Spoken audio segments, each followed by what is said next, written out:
Recording in progress. I chose colonialism and language and the native. Sorry, I'm just like doing it off the top of my head. One second. No, I had a number of topics involving colonialism. Yeah, there were. I chose colonization in Mexico, colonization and the language in Mexico. Oh, fantastic. I was looking into this regional differences in American Spanglish because I know I posted a lot, so I wanted to research in that. Ooh, that's an interesting topic. That's one I haven't heard much about.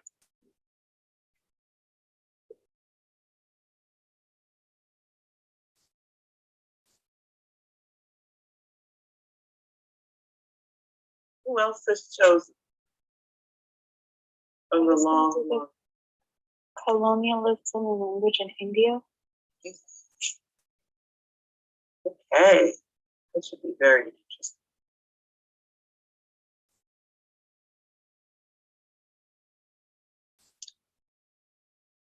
All right, so there's a lot of ways to find articles. And I'll show you how to narrow down the sorts of articles that you might want in a moment. So a lot of people's first instinct is to just type stuff into the search box here. And the library website is best if you already know what article you're looking for, because it'll take you to a place where you can get a hold of it. So you've got your syllabus here. So just for fun, let me highlight, copy and paste one of these titles. You can do this with any title. So if you're reading another article, find a citation, just go to the library main page, type in the title of the article. So this article, for example, is available online. You can click on through and it'll tell you a whole bunch of different ways to find it. In this case, we can get it through this service called Academic Search Ultimate. It's not important to know what that is, just that this is a way to get to an article. When we click through, you'll have to sign in. My browser saved my login for me. Can I say something, Chris? Yeah, of course. I suggest that before you pull up the article, you read the abstract. Yes. Because sometimes the title of the article is misleading. You know, sometimes like when you read the newspaper or magazine, you know, the title is just made to excite you or intrigue you, but it's not really accurate. Yes. So you want to read the abstract to make sure it's aligned with your actual topic and interest. I'm sorry. Right now. Oh no, and a lot of times article titles aren't all that unique. So you might type in something and then realize that there's 3 articles. And so if that's the case, you know, just double check on the date and the authors and so on and so forth. So I'm going to close out of here. So we're back at the library catalog. Again, this is a great place to go if you know what you're looking for, like you have a title already.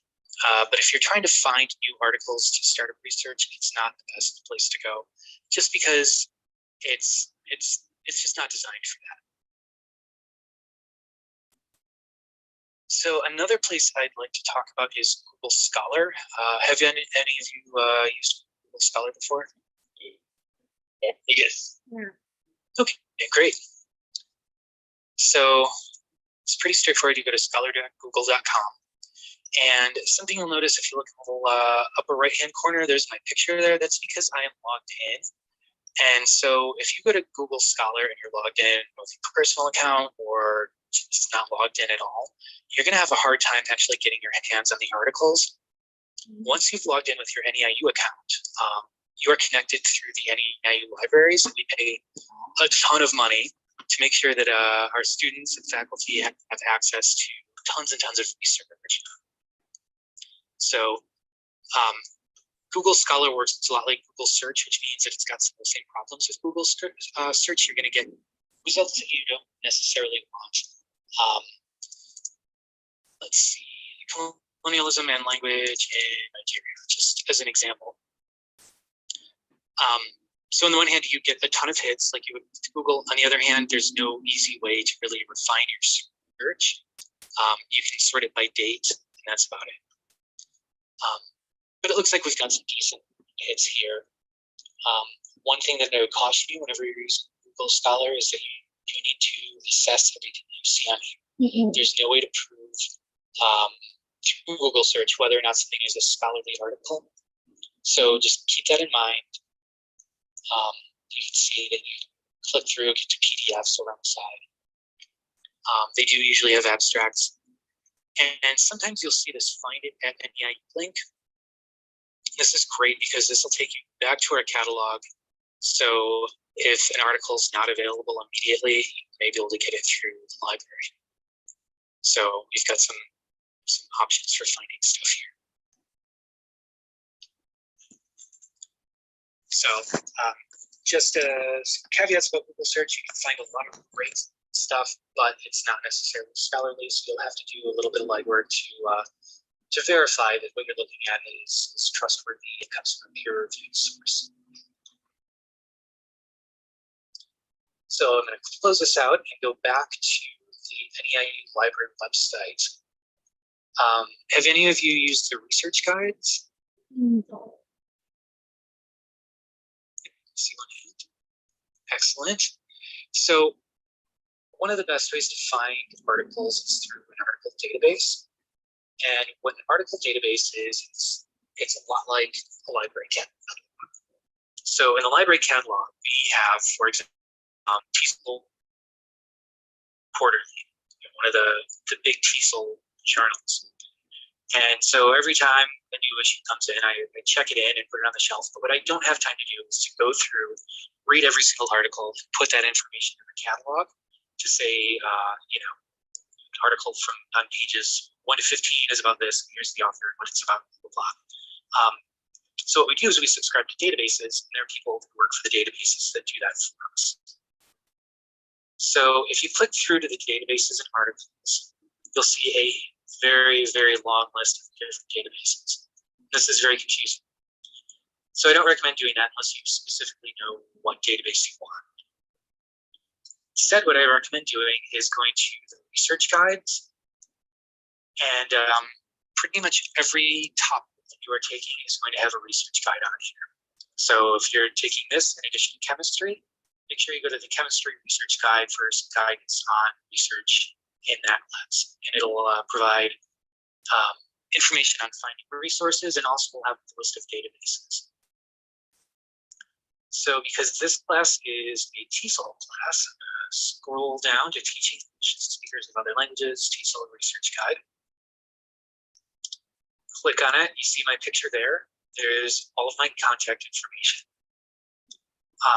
And it also has links to related areas. So education is something that you might want to check out because obviously you're teaching, so education is relevant.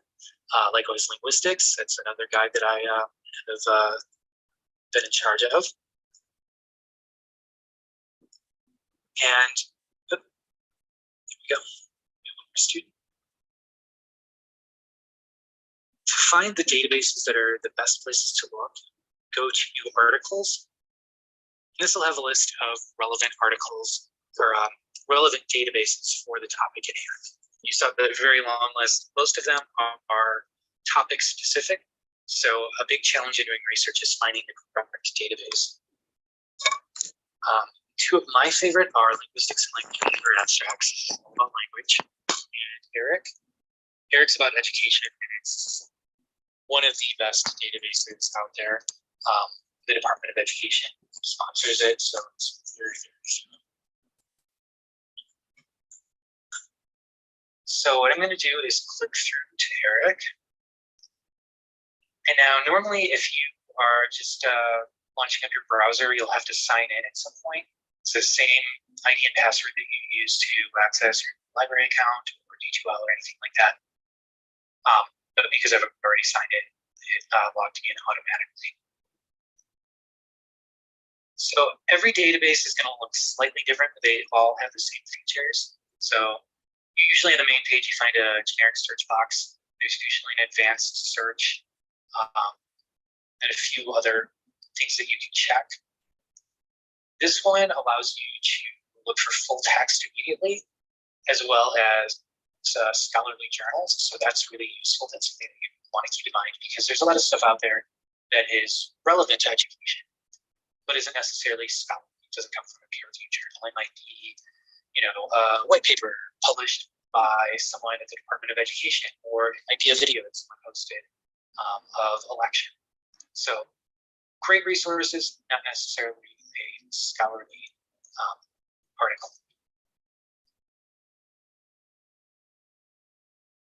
So just to see how this works, I'm going to type in, let's see, what did I do for scholar? Colonial English in Nigeria.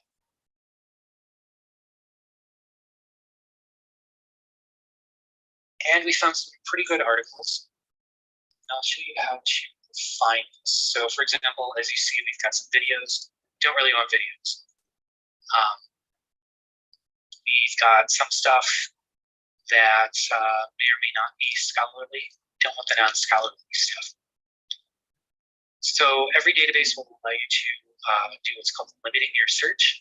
And that just narrows things down so that you only get stuff that's relevant.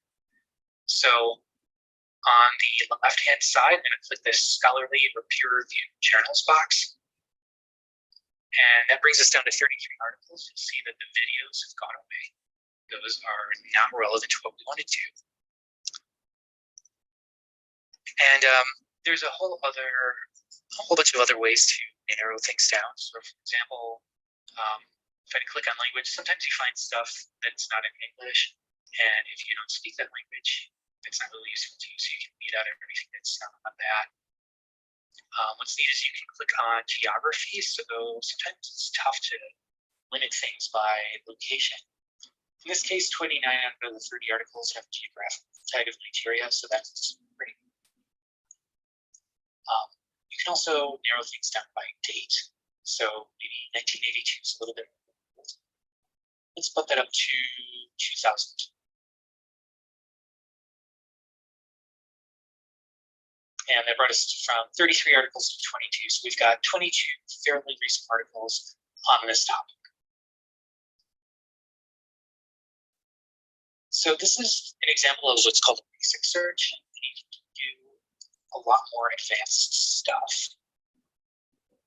So if you click on advanced search, it'll take you to a place where you can begin constructing a much fancier search. So I'm going to backspace the initial search. And what I like to recommend is using the thesaurus. So I mentioned that I don't have time to go through every single journal that comes through the library and look at every single article and put its information into our database. So what the people who put together ERIC have done is use a thesaurus to look at subject terms and say, yes, this article is about X, Y, and Z. And what is important to remember is that the subject terms aren't necessarily the words that you would use. And that's why this thesaurus is useful. So I'm just going to type in colonialism and see what we get in the thesaurus. So this is actually interesting. I did not test this, but the thesaurus entry for colonialism says foreign policy, which is really odd. I completely disagree that that should be considered as of colonialism. But I'm just going to click on it because I'm curious. When you click on a subject term, it'll take you to its alphabetical order. And I'm going to click on it again. And it gives some information about what this means. So none of these really match what I was looking for. So what I'm going to do is go back to advanced search and scrap this search real quick. And what I'm going to do is I'm going to put colonialism or colonial in the search box up here. And that'll be part of our search. So as you recall, we were looking for colonialism and English in Nigeria, just as an example. So just because the thesaurus failed there doesn't mean it's not always a good idea to check. So let's try it again. Let's try English just to see. All right, so we have English. English is a second language. English for special purposes, English language learners.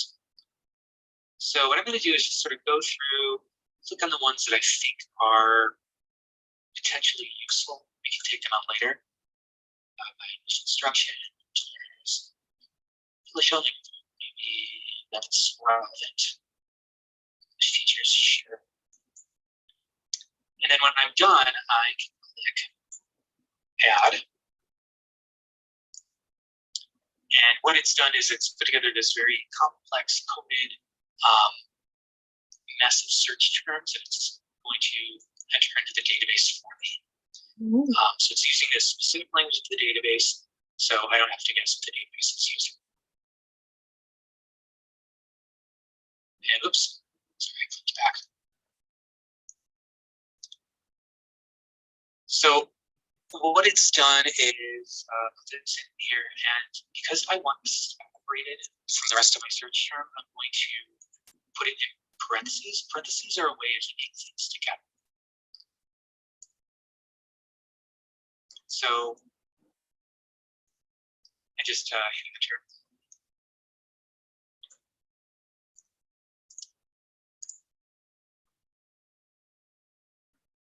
Sometimes you'll also notice that it will recommend search terms, and so these look really great. So I'll just select that one. And then finally, the one thing I'm going to enter is Nigeria. So I'd like to explain real quick what is going on here, because this is probably a little confusing. So we've got three parts to our topic. We have English, we have the effect of colonialism, and we have Nigeria. So what I've done is put each of those on three different lines. If we had 4 parts, I could add another line by clicking this plus button. We don't need that. And I want to make sure that they're all connected by the word and, because if I chose, for example, or, then it would search for English or colonialism, as opposed to English and colonialism and Nigeria. Another thing to notice is that when the database sees terms that are more than one word, so something like business English, it puts those in quotation marks, and that makes sure that we find those 2 words in order, as opposed to business or English. It interprets spaces as words. So I'm going to click search here. And you'll notice that we've narrowed everything down. And that is not necessarily a bad thing. A lot of times you do not want as many search results as you get just by typing in a whole bunch of terms. So by using an advanced search, you can get a much narrower range, or if you put in fewer search terms, you'll get something broader. So like search using an indigenous official language in Nigeria. This looks like something that would be really interesting. Language choice and imperialism. So that's just the most basic introduction to doing advanced search. So let's look at an article. So this language choice and imperialism article looks really interesting. So I'm going to click on it. And you'll notice that every database has a lot of the same basic components. So there's the article title, we have the author, and actually you can click on the author and find everything that this author has written. So maybe you find an author that's really prolific and writes a lot about a topic that you're interested in, you can do it like that. It tells us the citation information. So this was an ELT journal in 1995. It says yes, it is peer reviewed. It's a great place to check. It's got all of these descriptor terms, location identifiers, and it also has an abstract.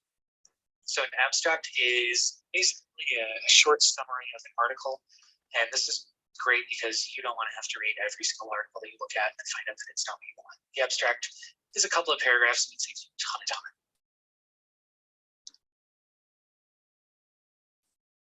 Another feature of most databases is the ability to email it to yourself, print out the article or the citation, all sorts of great stuff. So for example, if you're using one of the library computers and you don't feel like printing out what you've got, you could click on the email button and email this citation to yourself.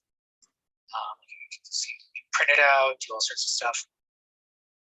So something that you'll find really useful is the citation button.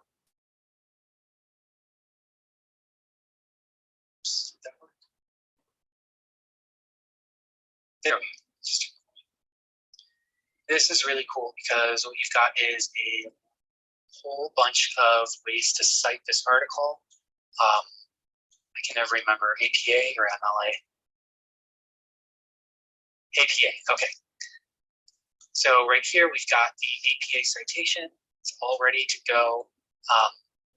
One caveat, sometimes these databases put in a bunch of extra garbage. So just double check that that's not in there. Check citation guides just to make sure that it looks right. But it's a whole lot easier to copy and paste this into your paper than to type it all out from scratch.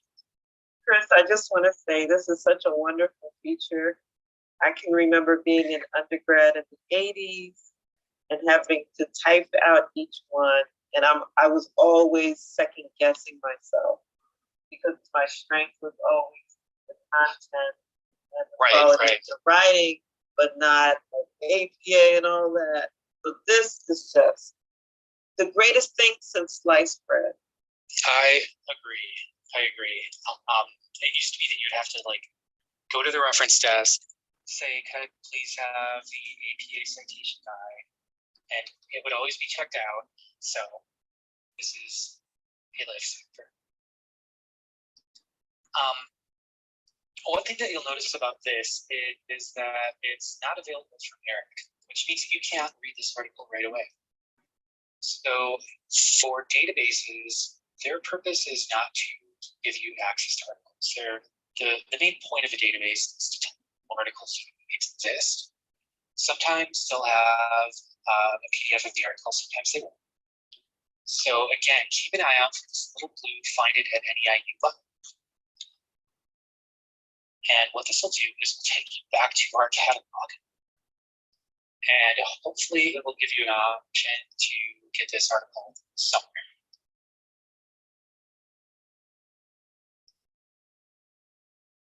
So in this case, it looks like we have this journal here at the main library on the second floor. So if you wanted to, come visit the library, you could have access to this article right away. Another thing you can do, and I'm going to click on the sign in button.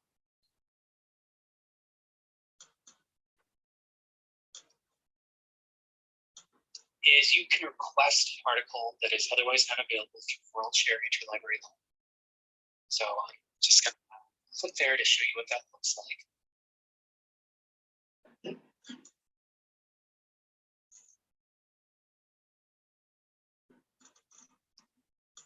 So it's always going to ask you what you want to do in terms of service. We don't know why it does this. Just check Northeastern Illinois University. And then you'll have to sign in. Again, using your NetID and password. We're very big on security here. So that's right, I changed the password.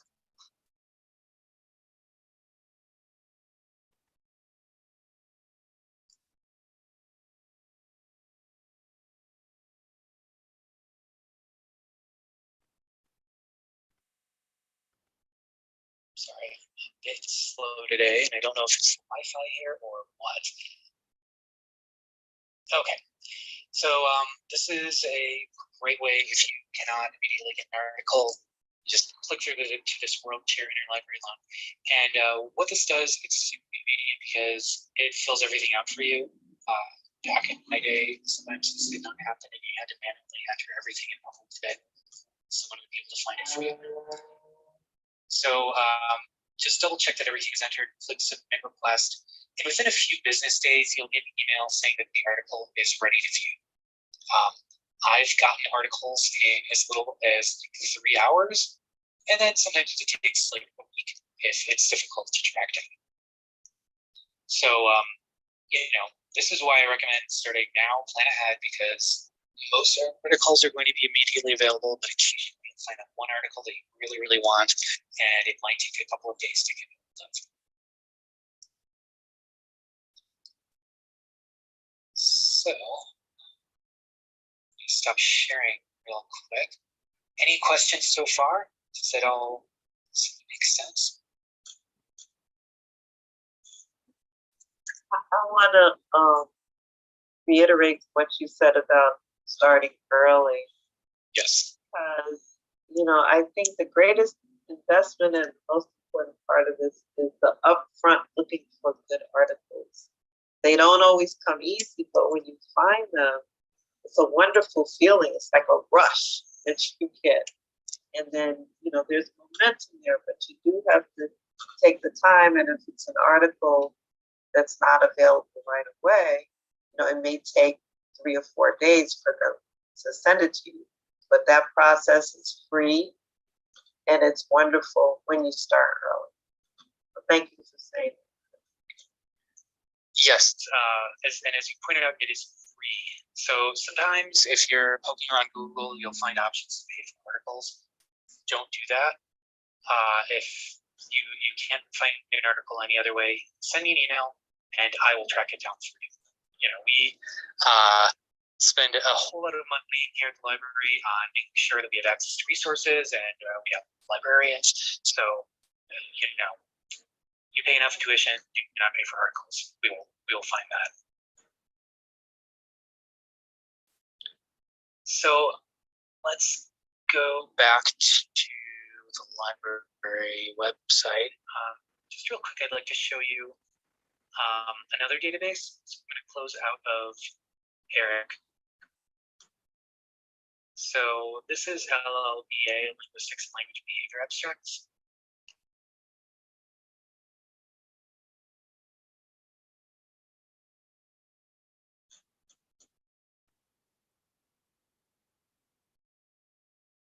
It's slowly signing me in.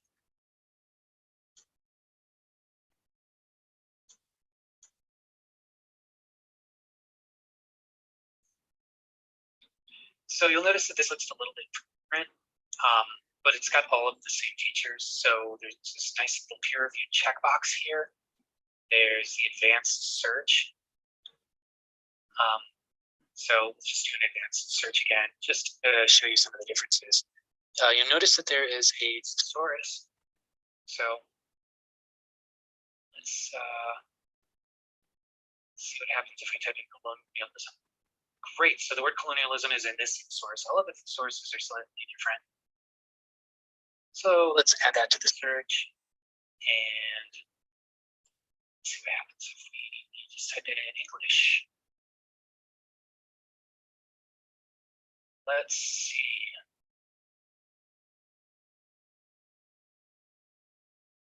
Great, so we have English as a key term. And try one more line. Ooh, excellent. Nigerian English is a potential key term. So I'm going to close this out and just type in or Nigerian English. Now that we know that that's something that's used. You'll notice that Nigeria did not come up as a subject term. That's because it's not a subject, it's more of a geographical term sometimes. Yes. So you'll notice here on the side where you can click on anywhere, this will find things literally anywhere in an article. So like if you typed in France, France is also a last name, so you might get a lot of stuff by authors named France. So I'm going to select location and just type in Nigeria. And click search. Notice that if you scroll down, you can narrow things down quite a bit before you even search. I'm not going to worry about that, but I will click peer reviewed.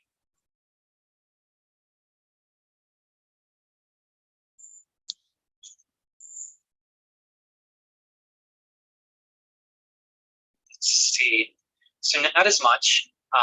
Keep in mind that this is mostly a linguistics database, so you can find a lot less about things like pedagogy, so on and so forth. So even if you can find something in the database, try another one.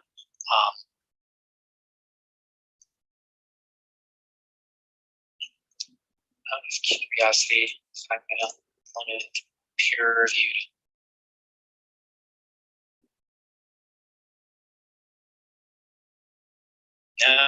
No, not much.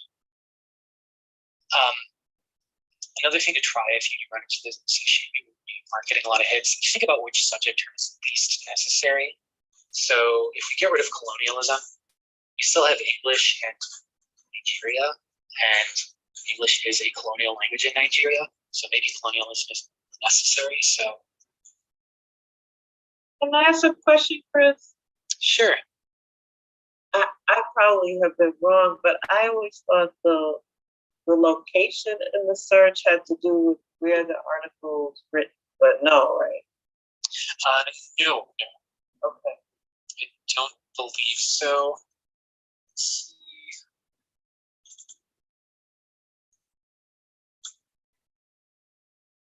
see. Yeah, no. I think it's more of a subject term for where the article is about. Okay, that makes sense. So recheck peer reviewed. So just by doing that, colonialism, we got 82 hits. So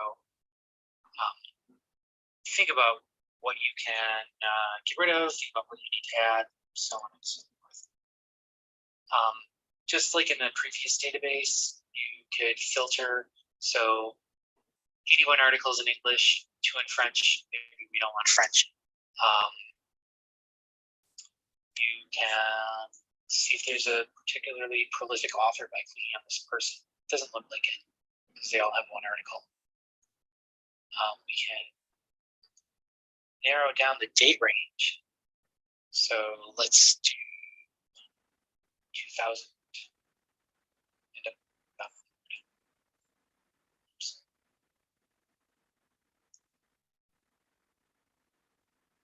And update 77 minutes. So we've got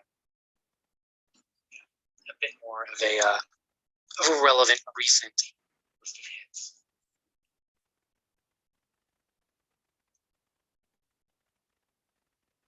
So is there anything in the databases that I missed or that you'd like me to review?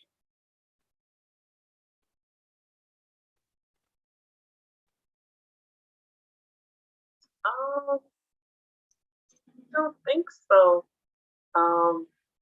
These 2 databases are the ones that I usually suggest. The language and linguistics, what is it called, abstracts, and then ERIC. But do you think there are any others that might be helpful given the kind of variety on the list? Is there anything? Well, I guess Sure. they can kind of tool around. I don't want them to be wasting time, but are there any others that might be good, you think? Yeah, so one that I use a lot, especially when I'm starting up on a news subject that I don't know a lot about.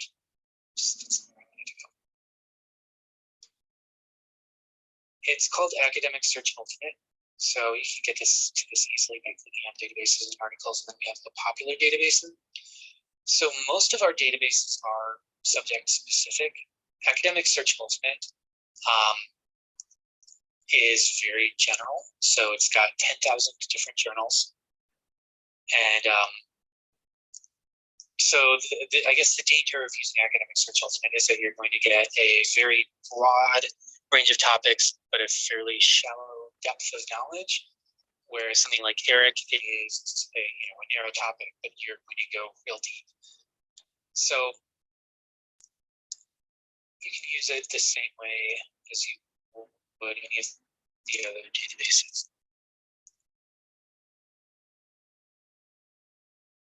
So for this particular topic, it's not too bad. We got 52 hits. It's limited to scholarly. 46 now. This might actually be a great article. The Functions of English in Nigeria from the earliest times to the present day. 2009. It sounds like this may be a good place to start. Maybe you'll end up in the linguistics abstract and the area, Right. but yeah, you'll notice that there's things like here's one on public health movies. Personally, I love those things. I think they're fascinating, and I would like to read this article, but it's not really relevant for the purposes of this paper. Here's one on child rights for marriage in Nigeria. Not very really broad. relevant. So, you're going to get a lot more hits than you would in a more narrow database. But again, this is great because suppose you find a topic that you really like, you want to write more about an extension of this topic for a later class. This might give you some hints as to where you can go. And let me promote the Find It at NEIU button again. Again, we don't have access to a PDF of this, but if we click Find It at NEIU, it'll take us to a place where we can see if we can get it. Looks like it's not online, so we would have to request it to a Google share interlibrary line.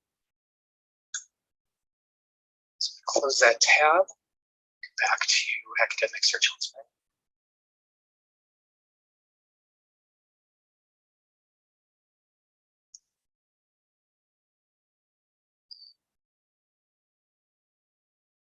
And I'm glad you mentioned date of publication. It Yes. really is dependent on your topic, whether you decide to look at older articles. That's up to you. But the most recent content, the most recent research, of course, is going to be in the 2000s. But there may be good reasons to go back further. So I'm not opposed to that at all. I think some of these research pieces from the 70s and 80s are fascinating. Right. Let's see, I'm just going to click on here. Okay, so it's again, it's got the same basic information you would want. Author, the source, what it is, it's an article. Again, some of these databases have books, some of them have videos. So if you check peer review, you're pretty much guaranteed to get articles. Yeah, one reason you might want to go back in time is if you've got 2 or 3 really great articles and you notice that they're all citing a specific paper from the 60s, 70s, 80s, 90s, maybe that would be a good paper to read because it's probably something to sort of set the foundation for future research.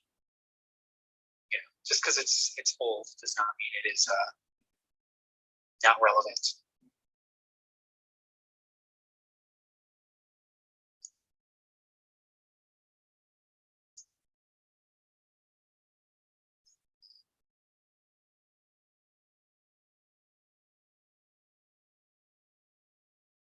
So just to recap,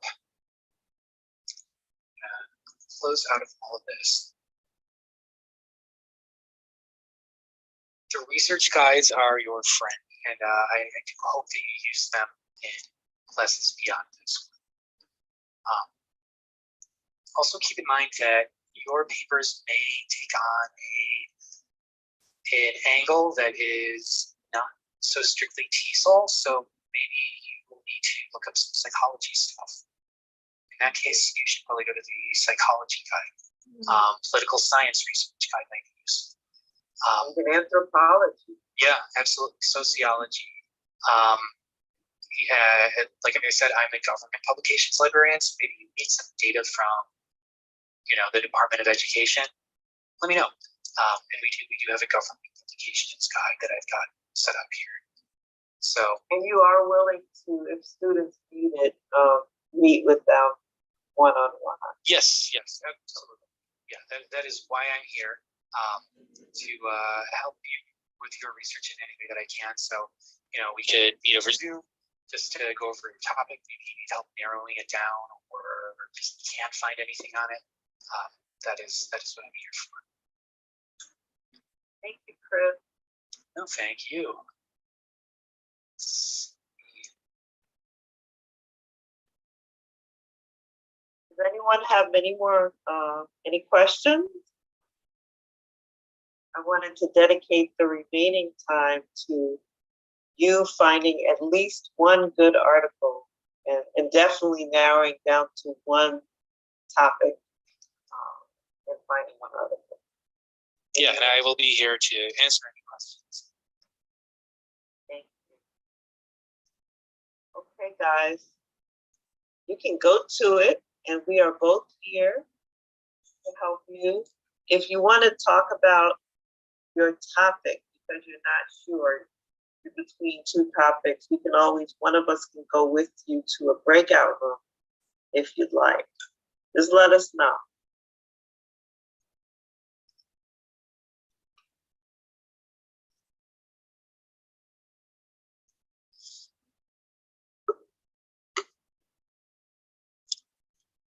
And I've just posted a link to the survey. It would help us out if you would not mind answering the questions in that regarding this library instruction session. We want to make sure that we are able to give you all the information you need.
Also, remember that no question is a bad question.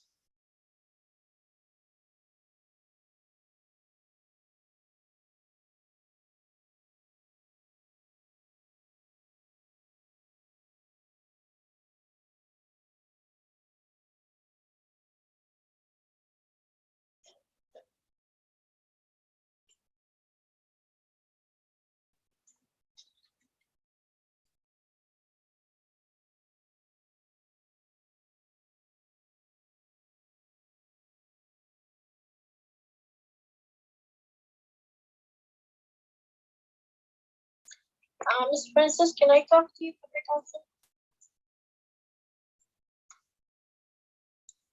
Muted though. Okay, let me do that. Oh, you know what? Chris, could you give me back hostship?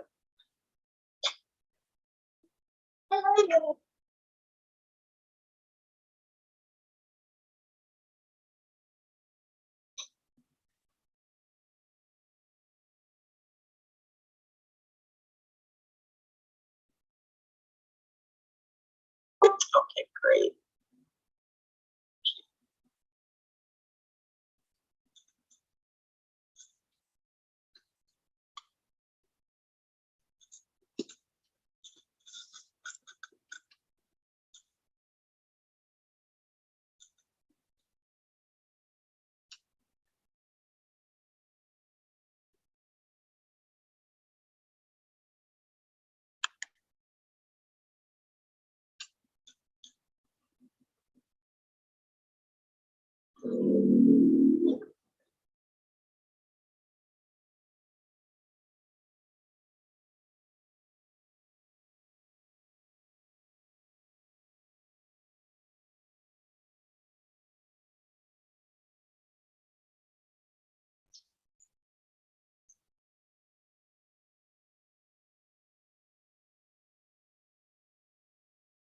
You have to submit a request through the interlibrary thing. Do you have to put anything in or just submit it with the information that's already in there? In the world share one, That's not, not sure if you could see that.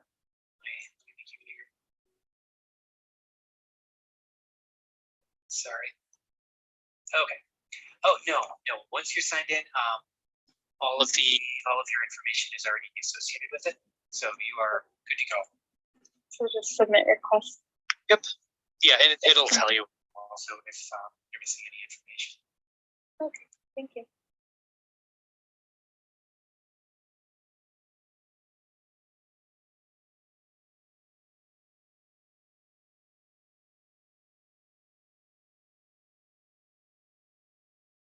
So I missed the beginning of the class. What were the database search engines were you recommending? Sure. So the two that I think are probably best are LLBA. Yeah, I forget what it stands for. Linguistics and Language Behavior Abstracts.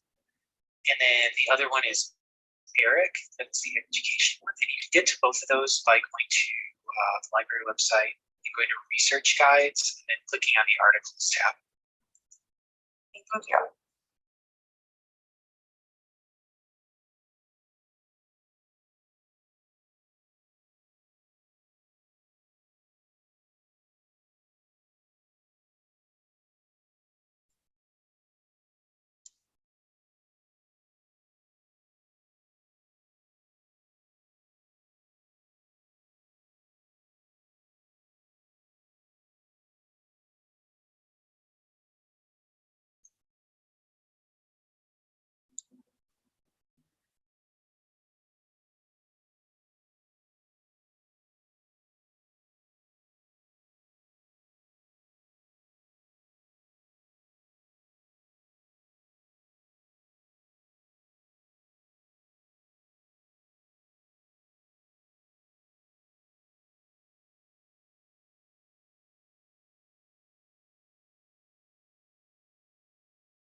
Professor? Yes. Um, I just wanted to know if my topic was some like not too broad. I wanted to do Okay. language discrimination, but I didn't know if I should narrow it down to an age group and environment, or if I could keep it at language discrimination. I love the topic. It's very broad. So I think that it's worth narrowing. It could narrow in many different directions. Wouldn't you agree, Chris? Yes, yeah. You can pick a specific language, location, setting. An age group, a dialect. You might get into language hierarchy, and it doesn't have to be American. There's supposed to be some language discrimination in France against English speakers, but you can stick right with the great old USA. We've talked about some of this, Spanglish and African American English. There's so many different directions, but just language discrimination. Okay. You might try just going to Google Scholar because again, it is a very broad search, and typing that in and seeing if there's any articles that look interesting. Okay. You might be able to narrow your focus just by seeing what's out there and what looks good. Okay. Thank you.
Clarissa, I'm going to, in the chat, I'm going to send you the names of 2 linguists that are expert in this area.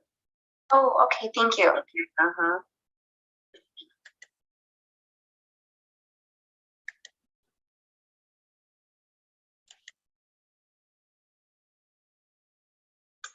And for our resources, like are we reviewing sections of the books that we find, or like just the peer-reviewed articles? Just the peer-reviewed article. Okay. Mhm. Yeah, if you go to the folder for the assignment, I think it's near the bottom in 2L in the content section, it has more specific.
So, Professor, we're choosing 3 topics to integrate into ethnography as a whole, right, for a paper? Oh, you're talking about the paper that's due on Sunday? Mm.